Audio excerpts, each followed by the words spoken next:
एक शख्स ने हुजूर से पूछ ही लिया, एक साहब ने अर्ज कर ही दिया, उन्होंने बात ही कर दी, अर्ज की, ये सुनने अबू दाऊद शरीफ में मौजूद है। कहा या रसूलल्लाह मेरा मुलाजिम बड़ी गलतियां करता है, आखिर कितना को माफ करूं? कोई हद भी होती है,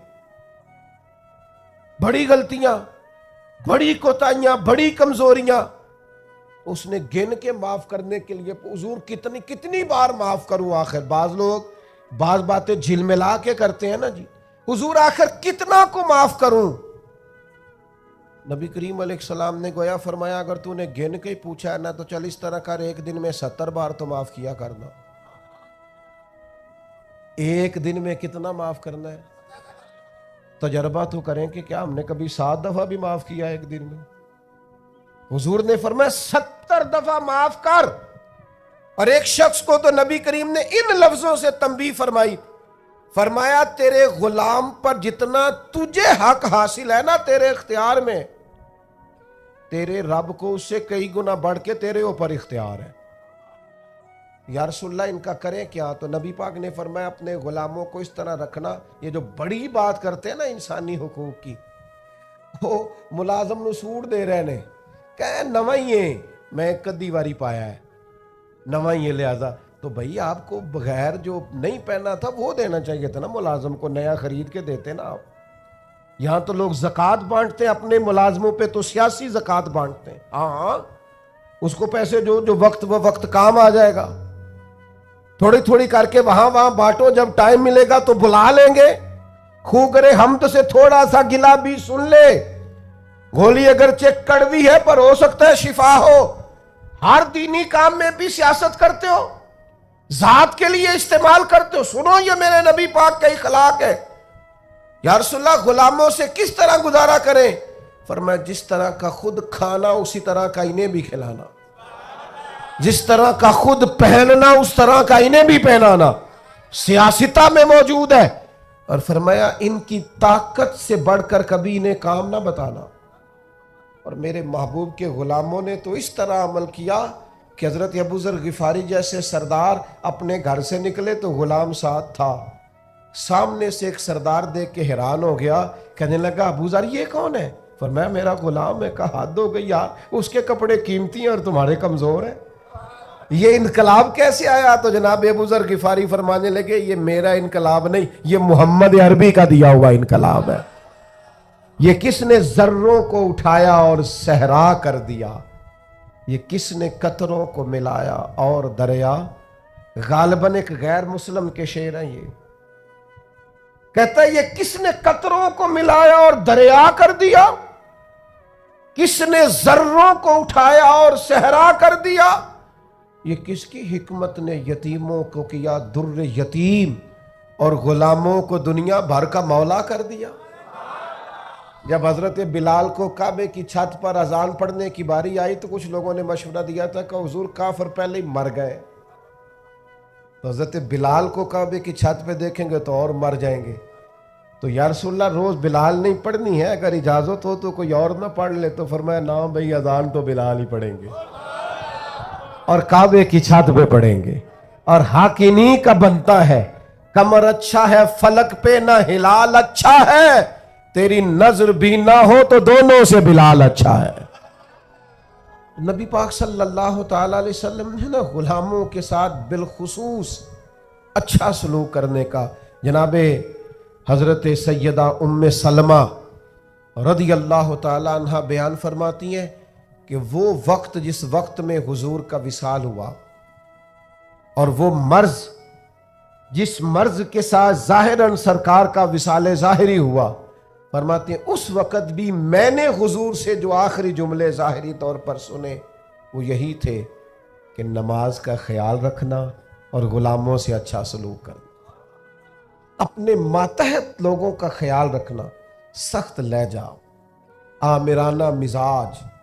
मेरा एक जानने वाला शख्स है, उसके यहाँ से ना कोई 40-50 लोग तनख्वाह लेते हैं, कोई इदारा है तो वो उसका बनाया हुआ, तो 40-50 लोग तनख्वाह लेते हैं। तो एक दिन किसी तनख्वाह लेने वाले शख्स ने उससे आके कहा यार इदारा तेरा है, तो हम तेरी कद्र भी करते हैं, तो दिल करता है तनख्वाह तू दे। तो उस बंदे ने रोना शुरू कर दिया, कहने लगा गरीब माँ का बेटा हूँ और किसान बाप का बेटा हूँ, किसी को तनख्वाह देते डर बड़ा लगता। तो अल्लाह ने ड्यूटी लगा दी, डर लगता है। अगरचे मेरे साइनों से जाती है, मेरी इत्तला से जाती है, पर मुझे डर आता है, मुझे खौफ आता है। मैं और किसी को तनख्वाह दूं, मैं ना ना ना, तो मुझे खौफ आता। ये बाहर ही कोई और ही करे मेरे वाला काम। अपने अंदर एहसास पैदा करो यार, 4 लोग हमारे मातहत होते हैं, आप यकीन करें खून खुश किया होता है बाज लोगों ने अपने मुलाजिमीन। एक छोटी सी बात और अर्ज करूं, औरत बेचारी की अक्ल नाकिस होती है। औरतों से अच्छा सलूक, अपनी घरवाली के बारे में रवैया नरम, मुकाबले की फिजा ना पैदा करें अपने घर में। नबी पाक अलैहिस्सलाम ने नाज बर्दारी फरमाई है अज़वाज मुतहरात। हुजूर का सलूक करीमाना रहा है, महबूब की शफकत रही, सख्त तरीन लहजा और रौनक वाला मिजाज अपनी घरवाली के हक में। ये भी अंदाज नबी पाक अलैहिस्सलाम का दिया हुआ नहीं है। हुजूर ने फरमाया तुम में से सबसे बेहतर वो है जो अपने घर वालों के लिए बेहतर है, और फरमाया मैं तुम सबसे बढ़कर अपने घर वालों के लिए बेहतर। दोस्तों के साथ खुश गपियां और देर देर तक खुशगवार मूड, और घर जाते ही लहजा तुर्श, और जनाब आप बाबा मैं थका हुआ आया हूं, मेरे पास टाइम नहीं है ज्यादा बातें सुनने का। ये हुजूर का दिया हुआ इखलाक नहीं है। वो तो लिबास है मर्द औरत का, और औरत मर्द का होते। याद रखिएगा, अल्लाह ताला ने ना इंसान को खूबियों और खामियों का मजमुआ बनाया। इंसान के अंदर बहसियत इंसान खामियां बहरहाल बाकी रहती हैं। तो चूंकि उसमें खामियां बाकी रहती हैं, तो हमें उसकी खामियों, गलतियों और बशरी कमजोरियों समेत उससे प्यार करना पड़ेगा। अगर हम ये कहें कि वो कोई गलती ही ना करे, उसके अंदर कोई कमजोरी ही ना रहे, कोई उसके अंदर बशरी तकाजा बाकी ना रहे, तो पहली बात यह है कि हमारा ये मुतालबा ही सिरे से गलत है। इसलिए कि अल्लाह ताला ने बिल्कुल मासूम तो फरिश्तों को बनाया है, फरिश्ते मासूम हैं, पर अशरफुल मखलूकात अल्लाह ने हजरत इंसान को बनाया है। इसके साथ अल्लाह ने यह आजमाइश रखी है, तो इंसानों के अंदर कमजोरियां रहेंगी। नबी पाक सल्लल्लाहु ताला अलैहि वसल्लम ने इरशाद फरमाया, जिस आदमी को गुस्सा आया और वो अपना गुस्सा निकालने पर कादिर भी था, लेकिन उसने अल्लाह की रिजा के लिए अपने गुस्से को कंट्रोल कर लिया, फरमाया अल्लाह उसके दिल को अमन से भी भर देगा और ईमान से भी भर देगा। नहीं, गुस्से को कंट्रोल करना ईमान की मजबूती का बायस बनता है। होंगे कुछ लोग बेचारे जो कमजोर होंगे, कुछ नहीं कह सकते, आपका गुस्सा सहते होंगे। यहां कुछ ऐसे लोग होंगे जो आपसे मोहब्बत बेपनाह करते होंगे, इसलिए आपका गुस्सा बर्दाश्त करते होंगे। लेकिन हुजूर ने जो हमें इखलाकी रवैये सिखाए हैं, उनमें तो महबूब ने फरमाया वो पहलवान है जो अपने आप पर कंट्रोल करे, अपने आप को काबू में रखे, अपने गुस्से को, गैज़ो गजब को वो जरा संभाल कर रखे। हम अपने आप पर कंट्रोल नहीं रखते। बहुत सारी बातें हैं जो हम कर लेते हैं, लेकिन चूंकि मोमिन है, हुजूर अलैहिस्सलाम के गुलाम है, मुझे अच्छी तरह पता है कि सैकड़ों हजारों लोग ऐसे हैं जिनको बाद में पछतावा होता है कि मुझे ये बात नहीं करनी चाहिए थी, मुझे इस तरह का रवैया नहीं रखना चाहिए। कुछ बोलियां बोल लेते हैं, लेकिन चूंकि अंदर एक मोमिन बसता है, हुजूर का गुलाम बसता है, तो फिर दिल पछताता है, सीने में बात खटकती है। मेरे भाई बहुत पहले से अपने ऊपर कंट्रोल करें, अपने आप को गैज़ो गजब से, नाराजगी वाले जुमले बोलने से बचाएं। हां, बिल्कुल नाराज ना होना भी ज्यादती है, नाराज होना भी चाहिए और बड़ा जबरदस्त होना चाहिए, सख्त शिद्दत के साथ गुस्सा करना चाहिए। पर कब? जब अल्लाह की हदों को तोड़ा जाए, जब शरीयत की मुखालफत की जाए और बेजा दीन की बातों को छोड़ा जाए, अल्लाह की रिजा के लिए नाराज हो। सैयदा तैयबा ताहिरा हजरत आयशा सिद्दीका रदी अल्लाह ताला अन्हा फरमाती हैं, कभी अपनी ज़ात के लिए हुजूर नाराज नहीं हुए, लेकिन अगर अल्लाह की हदें तोड़ी जाती थी तो नाराज होते थे। चाहिए ना वालिद को कि बेटा जानबूझ के नमाज छोड़ दे तो नाराज हो, बेटी पर्दा न करे तो नाराज हो।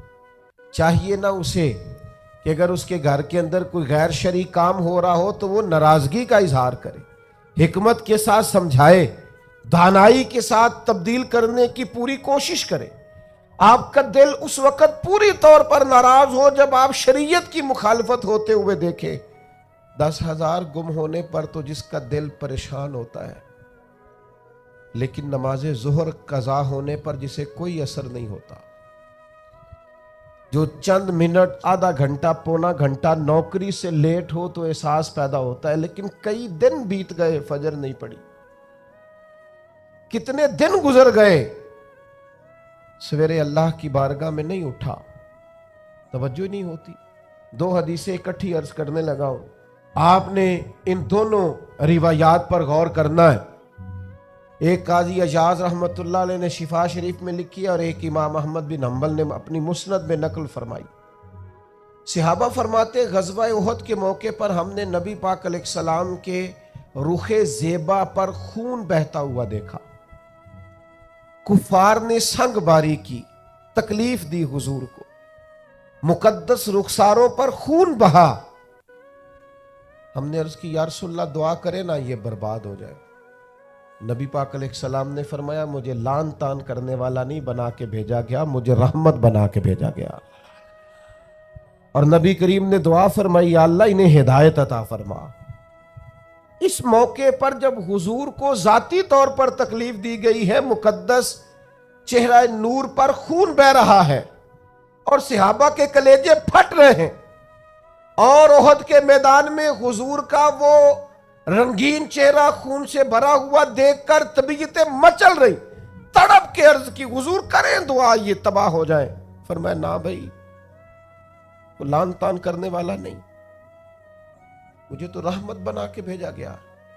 लेकिन मेरे अजीजों, ग़ज़वा खंदक के मौके पर जब दुश्मनों से दिफा करते वक्त नमाजे असर मुसलमानों की कज़ा हुई तो हुजूर ने हाथ उठा के अर्ज किया, कहा, ऐ अल्लाह, इनके पेट आग से भर दे जिन्होंने हमारी नमाज असर लेट की, हमारी नमाज लेट कर दी, सलाते वुस्ता लेट कर दी।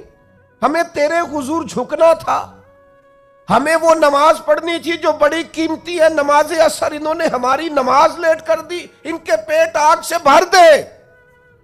हुजूर का सारा चेहरा लहू से भरा है, पर जात के लिए दुआ नहीं की कि ये तबाह हो जाए, पर एक नमाज लेट हो गई। सहाबा की असर कज़ा हुई तो करीम ने हाथ उठा के कहा, या अल्लाह, भर इनके पेट आग से। ओ संगियो, आओ यारो, अपना इखलाक तो देखें। मेरी भी फजर कज़ा है, मेरे पुत्र की भी कज़ा है, मेरी जवान बेटी भी जम के सो रही, कभी माथे पर शिकन तक नहीं आई, लेकिन मेरी रोटी लेट हो जाती है तो मैं सारा घर सर पे उठा लेता हूं, जमीन आसमान एक कर देता हूं। मेरे बच्चे, आपके बच्चे हमारी निगाहों के सामने वो पूरी तरह बुरी सोसाइटी का शिकार हो जाए और वो जाने किस किस गुनाह में लग जाए, माज़अल्लाह, शिकन तक नहीं आती, लेकिन मेरे कपड़े वक्त पर इस्त्री नहीं हुए, मुझे टाइम पर फुला चीज नहीं दी गई, आसमान सर पे उठा लिया जाता है। हुजूर ने तो हमें ये इखलाक सिखाया है कि लहू से तेरा वजूद भी जात के लिए भर दिया जाए, तो जुबान से लान तान न करना, ये तेरे नबी का तरीका है। हाँ, उस शख्स से बचना जो तेरी नमाजों को कज़ा करने का जरिया बने। ऐसे लोगों के बारे में तेरा रवैया सख्त होना चाहिए, जहां तेरी इबादत, तेरी अल्लाह की बंदगी दांव पे लगती तुझे नजर आए। खुदा रहा, दीन का मिजाज तो समझे, हम किस तरफ चले। और